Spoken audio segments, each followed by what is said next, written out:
কথা বলেন ঠিক কিনা? মুসলমান আল্লাহর গোলাম, মহান আল্লাহ রাব্বুল আলামিন কোরআন কারীমের আয়াতের মাধ্যম দিয়ে জানিয়ে দিয়েছেন, ওয়া ইন্নাকা লাআলা খুলুকিন আযীম। হে পৃথিবীর মানুষ, তোমরা শুনে নাও, আমি তোমাদের জন্য পৃথিবীর জমিনে এমন একজন উত্তম মানব তৈরি করেছি, এমন একজন মানুষকে পৃথিবীর জমিনে পাঠিয়েছি যেই মানুষের আখলাক চরিত্র আল্লাহ তাআলা অত্যন্ত সুন্দর বলে ঘোষণা দিয়েছে। অত্যন্ত উত্তম চরিত্রের অধিকারী বিশ্বনবী জনাবে মুহাম্মদুর রাসূলুল্লাহ সাল্লাল্লাহু আলাইহি ওয়াসাল্লাম। বিশ্বনবীর যখন ওফাত হয়ে গেল, অনেকগুলো সাহাবী মা আয়েশার কাছে গিয়ে বলছেন, রে আয়েশা, আম্মা জান আয়েশা রাদিয়াল্লাহু তাআলা আনহা, বিশ্বনবীর চরিত্র সম্পর্কে একটু বলেন, আল্লাহর নবীর চরিত্র সম্পর্কে আমাদেরকে একটু সিগন্যাল দেন। আম্মা জান আয়েশা বলেন, সাহাবীরা শোনো, বিশ্বনবীর আখলাক আর চরিত্র হলো দুনিয়ার জমিনের কোরআন। বলেন সুবহানাল্লাহ। সাহাবীদেরকে বললেন, সাহাবীরা তোমরা কি কোরআন তেলাওয়াত করো না? সাহাবীরা বললেন, আম্মা জান, আমরা প্রতিটা নিয়ত, প্রতিটা মুহূর্ত কোরআন তেলাওয়াত করি। বলে, কোরআন তেলাওয়াত করার মাধ্যম দিয়া তোমাদের অন্তরের মধ্যে কি মনে হয়? বলে, কোরআনটা প্রতিদিন তেলাওয়াত করার কারণে আল্লাহ তাআলার সৃষ্টি সম্পর্কে জানি, আল্লাহ তাআলার গবেষণা, আল্লাহ তাআলার মাখলুক সম্পর্কে আমাদের জ্ঞান ধারণা আমাদের মধ্যে জন্ম হয়, তৈরি হয়ে যায়। আম্মা জান আয়েশা বলেন, সাহাবীরা শোনো, আল্লাহর নবীর মধ্যে যেই আদর্শ ছিল, কোরআনের মধ্যে সেইটা ছিল, আল্লাহর নবীর মধ্যেও সেইটা ছিল। আল্লাহর নবী হলেন পৃথিবীর জমিনের প্র্যাকটিক্যাল কোরআন, আর আল্লাহ রাব্বুল আলামিন যে কোরআন নাজিল করে দিয়েছেন, এই কোরআনটা হলো থিওরিক্যাল কোরআন। আল্লাহ রাব্বুল আলামিন থিওরিক্যাল কোরআন নাজিল করে দিয়েছে, আর এই কোরআনটাকে বোঝাবার জন্য আল্লাহ রাব্বুল আলামিন তার হাবিবকে প্র্যাকটিক্যাল কোরআন করে দুনিয়ার জমিনে পাঠিয়েছেন। বলেন সুবহানাল্লাহ। ওই বিশ্ব নবী মদিনার জমিনে শুয়ে আছে। ও মুসলমান আল্লাহর গোলাম, মনে রাখা লাগবে, ওই বিশ্ব নবীর রওজা জিয়ারত করার জন্য কিন্তু পৃথিবীর জমিনে বিভিন্ন দেশ থেকে মানুষ ওখানে উপস্থিত হয়।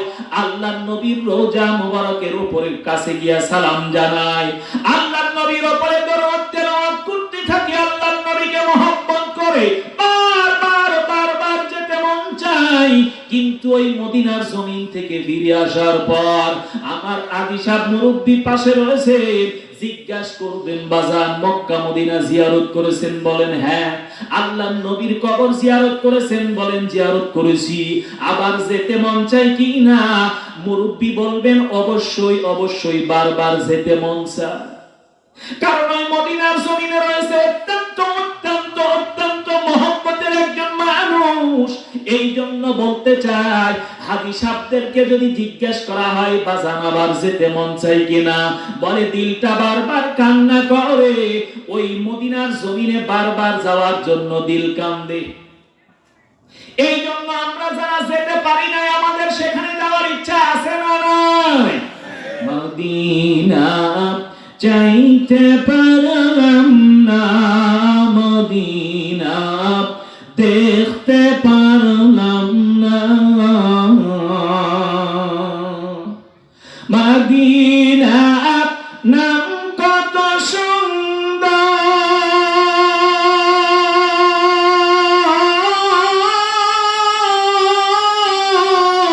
মদিনা কেড়েছে অন্তর,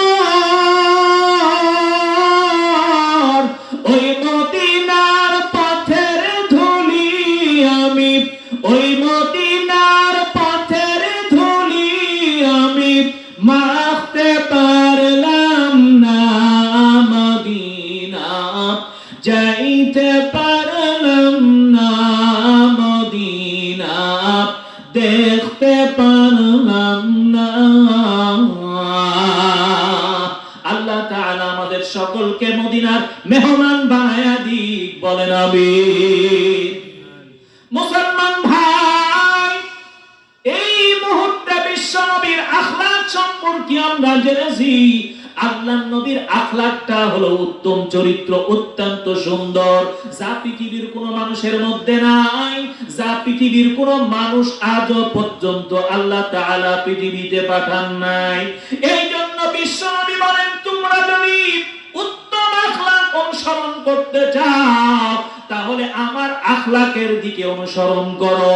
সাহাবা আজমাইনগণ অনুসরণ করেছেন বিশ্ব নবীকে। সমস্ত উলামায়ে কেরামগণ বারবার করে নসিহতের মধ্যে দিয়া বলেন, এই পৃথিবীর জমিনে উত্তম চরিত্রের একমাত্র মানুষ হলেন বিশ্ব নবী। ওনার চরিত্রকে ফলো করো, ওনার চরিত্রকে অনুসরণ করো। দুনিয়ার জমিনে শান্তি আসবে মুসলমান। মৃত্যুর পর কবরের ময়দান থেকে জান্নাতে যাওয়া পর্যন্ত আল্লাহ তাআলা তোমার সমস্ত জায়গা মুক্ত করে দিবেন, বলেন সুবহানাল্লাহ। এই জন্য সম্মানিত আল্লাহর গোলাম, আমি বলতে চাই উত্তম চরিত্রের অধিকার, এই কথাটার সার্টিফিকেট আমরা পেয়ে গেলাম। এবার আমরা জানতে চাই বিশ্বনবী পৃথিবীর জমিনে কি রেখে গেছেন আর কি নিয়ে গেছেন। মুসলমান আল্লাহর গোলাম, বিশ্ব নবী বলেছেন, বিদায় হজের ভাষণে নবী বলেন, তারাকতু ফিকুম আমরাইন লান তাদিল্লু মা তামাসসাকতুম বিহিমা কিতাবাল্লাহ ওয়া সুন্নাত রাসূলি। হে পৃথিবীর মানুষ, তোমরা শুনে নাও, ও সাহাবা আজমাইনগণ তোমরা শুনে দাও, আমি তোমাদের মাঝ থেকে বিদায় নিয়ে চলে যাব, আর তোমাদের মাঝে আসার সুযোগ হবে না, আমাকে আর তোমরা পাবা না রে মুসলমান, ও সাহাবা আজমাইনগণ। কিন্তু মনে রাখবা, তোমাদের মাঝে আমি দুইটা জিনিস রেখে গেলাম, একটা হলো আল্লাহর কোরআন, দ্বিতীয় নাম্বারটা হলো নবীজির সুন্নাহ। এই দুইটা জিনিসকে যদি তোমরা আঁকড়ে ধরতে পারো, বিশ্ব নবী তোমাদের কাছে আমি বলে গেলাম, তোমরা পথভ্রষ্ট হবে না, বরং তোমরা আঁকড়ে ধরার কারণে আল্লাহ রাব্বুল আলামিন তোমাদের জন্য জান্নাতের ফয়সালা দিয়ে দিবেন, বলেন সুবহানাল্লাহ। এই জন্য বলতে চাই ভাই, আল্লাহ রাব্বুল আলামিন কোরআন কারীমের মধ্যে সুন্দর করে ঘোষণা দিয়ে বলেন, ইন্না আকরামাকুম ইনদাল্লাহি আতকাকুম ইন্নাল্লাহা আলিমুন খাবীর।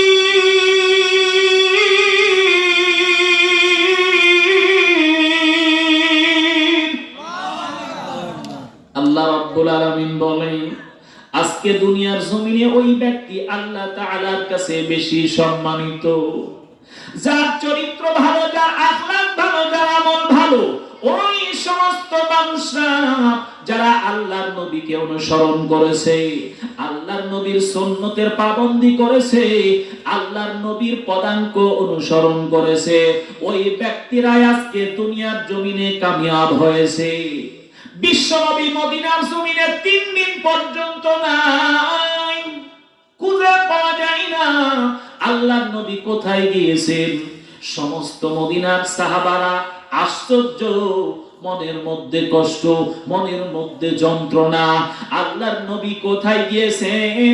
আল্লাহর নবীকে একটা মুহূর্ত যদি সাহাবারা না দেখতেন, প্রত্যেকের দিলের মধ্যে জ্বালা যন্ত্রণা শুরু হয়ে যেত।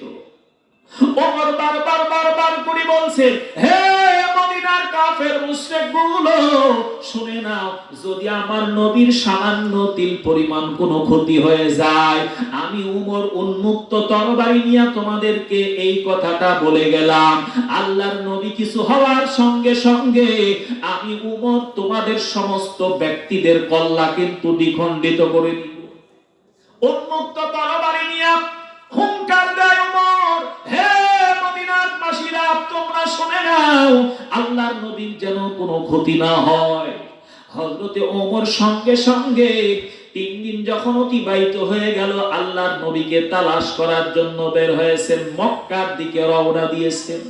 মক্কার জমিনে গিয়া আল্লাহর নবীকে তালাশ করতে থাকবেন, কারণ আল্লাহর নবী মক্কায় আছে নাকি। অথবা কাফের মুশরিকগুলো আল্লাহর নবীর উপরে কোনো আক্রমণ করেছে নাকি। পথিমধ্যেই চলতে চলতে হঠাৎ করে আবু বকরের সঙ্গে সাক্ষাৎ হয়ে গেল। আবু বকরকে বলছেন, ভাই আবু বকর, আমরা 3 দিন পর্যন্ত আল্লাহর নবীকে খুঁজে পাই নাই। মদিনার জমিনের সমস্ত মানুষগুলো নবীকে না পাওয়ার জন্য বারবার করে নবীকে পাওয়ার জন্য কাঁদে। চলো গিয়া দেখি নবীজি কোথায় আছেন, কি অবস্থায় আছেন। মক্কার দিকে রওনা দিয়ে যায়। আবু বকর আর ওমর দুইজন মিলে সামনের দিকে রওনা দিয়েছে। রওনা দেওয়ার পর হঠাৎ করে পাহাড়ি এলাকায় গিয়ে একজন রাখালের সঙ্গে সাক্ষাৎ হলো। রাখালকে বলা হলো, রাখাল ভাই, মুহাম্মদ নামের কোন মানুষকে তোমার চোখে পড়েছে নাকি? রাখাল বলবে, মুহাম্মদকে চিনি না, তবে এমন একজন ব্যক্তি ওই পাহাড়ের গুহায় গিয়া সেজদায় পড়ে বারবার কান্না করে, উম্মতি উম্মতি বলে কান্দে, যার কান্নার কারণে আমার ভেড়া ছাগল উটগুলো প্রত্যেকেই খানা বন্ধ করে দিয়েছে, প্রত্যেকের চোখের মধ্যে দিয়া অশ্রু প্রবাহিত হয়। ওমর সঙ্গে সঙ্গে টুকরি কেঁদে উঠলেন, বললেন, রাখাল ভাই, যে লোকটা মদিনার পাহাড়ি এলাকায় সেজদার মধ্যে লুটে আমার আল্লাহর কাছে কান্নাকাটি করে উম্মতি উম্মতি বলে, এই লোকটা আর সাধারণ কোন মানুষ নয়, এই লোকটা হবে অবশ্যই আল্লাহর নবী মুহাম্মদুর রাসূলুল্লাহ সাল্লাল্লাহু আলাইহি ওয়াসাল্লাম। বলেন সুবহানাল্লাহ। হযরত আবু বকর ওমর দুইজনে মিলে এই পাহাড়িয়া এলাকায় গেলেন, গিয়া দেখলেন যে আল্লাহর নবী সিজদার মধ্যে পড়ে আছে। আল্লাহর নবী সিজদার মধ্যে পড়ে আছে, কান্না করছেন, আল্লাহ আমার সমস্ত উম্মত গুলো গুনাহগার, আল্লাহ আমার সমস্ত উম্মত গুলো বারবার গুনাহ করে, আল্লাহ আমার সমস্ত উম্মত গুলো বারবার বেউসুরি করে, আল্লাহ আমার সমস্ত উম্মত গুলো কেমন করে পার হবে, আল্লাহ তুমি আমার সমস্ত উম্মতদেরকে মাফ করে দাও। বারবার করে আল্লাহর নবী সিজদায় এইভাবে কাঁদতেছে। আল্লাহর নবীর ক্রন্দনরত অবস্থায় হযরত ওমর, হযরত আবু বকর দুইজনে মিলা আল্লাহর নবীর পাশে গিয়া বলছেন, ইয়া রাসূলুল্লাহ, ইয়া হাবিবাল্লাহ, নবীজি সিজদায় পড়ে আপনি আপনার উম্মতের জন্য কান্না করেন, কিন্তু আপনার উম্মতের জন্য এত কাঁদেন। এই মুহূর্তে আমি ওমর, আবু বকর দুইজনার জীবনের যতগুলো আমল আপনার সমস্ত উম্মতের জন্য দিয়া দিলাম। বলেন সুবহানাল্লাহ। মুসলমান ভাই, আল্লাহর নবীর সাহাবী মাথা উঠাই না, আল্লাহর নবীর সাহাবী কিন্তু মাথা উঠাই না। অনেক বলার পরেও আল্লাহর নবী যখন মাথা উঠাই না, ওমর বললেন, ও আবু বকর ভাই, চলো, ফাতেমাকে না আনা পর্যন্ত আল্লাহর নবী সিজদার থেকে মাথা উঠাবেন না। কারণ দুনিয়ার জমিনে একজন মানুষ অপর মানুষকে মহব্বত করে, কেউ ছেলে সন্তানকে মহব্বত করে, আবার কেউ মা বাপকে বেশি মহব্বত করে। এক একটা মানুষের প্রতি এক এক রকম ভালোবাসা রয়েছে। নিজের কলিজার টুকরা সন্তান ফাতেমা এতই মহব্বত করতেন আল্লাহর নবী তাকে, আল্লাহর নবী এতই ভালোবাসতেন যে মুসলমান, আল্লাহর নবী এতই কলিজার টুকরা ফাতেমাকে ভালোবাসতেন। মহব্বতের সাথে মা ফাতেমাকে ডাকছেন, আম্মা জান। এতই ভালোবাসা দিয়েছেন যেমন একজন বাপ তার সন্তানকে ভালোবাসে, কলিজার টুকরা সন্তানকে মা ভালোবাসা দেয়। আমি যখন ছোট্ট ছিলাম, আমার মা 2 বছর বয়সে মাকে হারিয়েছি আমি গোলাম। আমি দ্বিতীয় মা আমাকে লালন পালন করেছেন, মহব্বত করেছেন, ভালোবেসেছে। আমি যখন মাদ্রাসায় আসতাম আমার মা রাস্তায় দাঁড়িয়ে বারবার আমি সন্তান আমার দিকে চেয়ে থাকতো, কান্নার চোখে বারবার করে চোখে পানি মুছতো। ওই জনম দুঃখিনী মা যাদের দুনিয়ার জমিন থেকে বিদায় নিয়েছে তারা বুঝতেছে কত বড় জিনিস হারাইছে। এই জন্য এলাকাবাসী ভাইদেরকে বলতে চাই, ভাই একটা এমন একজন যোগ্য সন্তান তৈরি করে যান যে আপনার প্রতি মহব্বত দেখাবে, ভালোবাসা দেখাবে। আপনি মরার পরেও কবরে দিয়া ওই আব্বার জন্য প্রাণ খুলে কাঁদতে থাকবে। কোন সন্তান পিতা মাতার জন্য যদি চোখের পানি ফেলা ওই সন্তানের দোয়াকে আল্লাহ তাআলা কবুল করে নেয়। এই জন্য বলছি রে ভাইজান, মাকে মহব্বত করবেন, ভালোবাসবেন। সন্তান যদি একটা থাকে সন্তানকে এলেম শিক্ষা দিবে। আপনাদের কাছে আমি বলতে চাই রে ভাই, আল্লাহর নবী কতখানি ভালোবাসতেন ফাতেমাকে, কতখানি মহব্বত করতেন।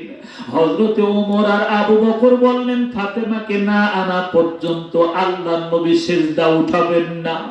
হযরত ওমর আর আবু বকর দুইজন মিলে ফাতেমার কাছে আসতেছেন। প্রতিমধ্যে হযরত আলী তিনজনে মিলে ফাতেমার কাছে এসে ডাকতেছেন, রে ফাতেমা, বিশ্বর নবী 3 দিন থেকে আমরা খুঁজে পাই না।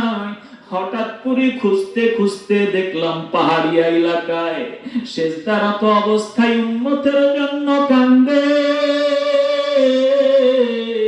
আমরা অনেক ডেকেছি, কাজ হয় নাই, আপনি গেলে হয়তো সেটা সম্ভব। ফাতেমা সঙ্গে সঙ্গে আব্বার কাছে দৌড় দিয়ে হযরতে ওমর, আবু বকর আর আলীর সঙ্গে দৌড় দিয়েছেন। সাথে সাথে কলিজার টুকরা দুইটা নাতি হাসান আর হুসাইনকেও সঙ্গে নিয়ে সেখানে হাজির হয়েছেন। অনেক লম্বা কথা আমি লম্বা করতে চাই না, শুধু একটু দেখাইতে চাই বিশ্বনবীর ভালোবাসা কেমন ছিল। সবাই মিলে যখন আল্লাহর নবীর সিজদা উঠাই না এরকম অবস্থায় হাজির, আল্লাহর নবীকে গিয়া ডাকতেছি আব্বা জান।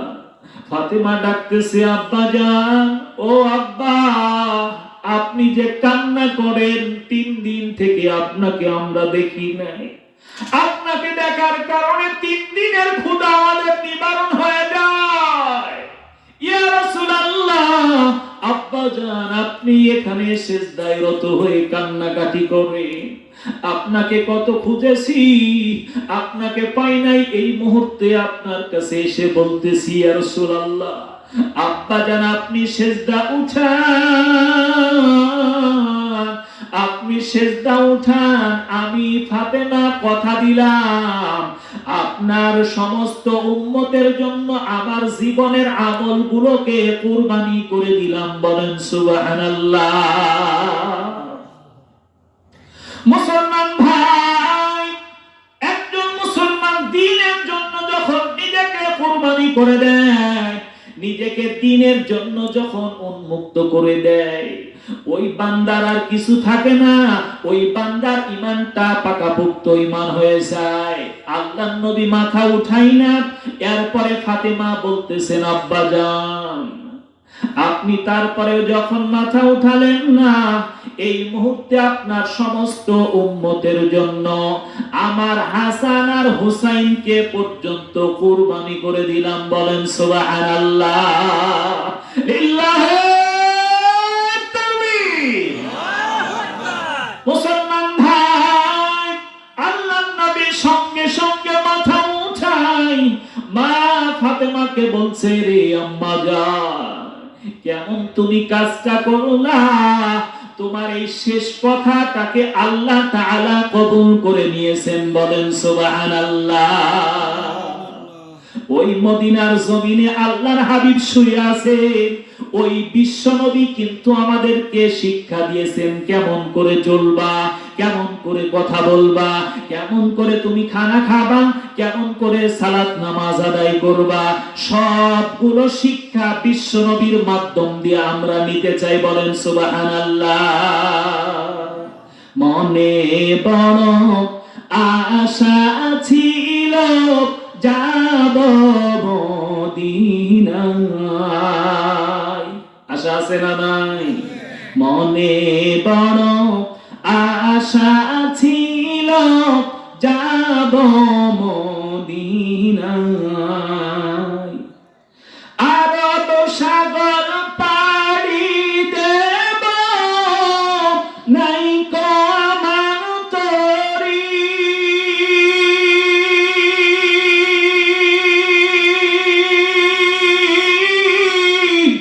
পাখি নাই তো উড়ে যাব, ডানাতে ভর করি। আমার আশায় আছে সম্বল নাই, আশায় আছে সম্বল নাই, করি কি উপায়।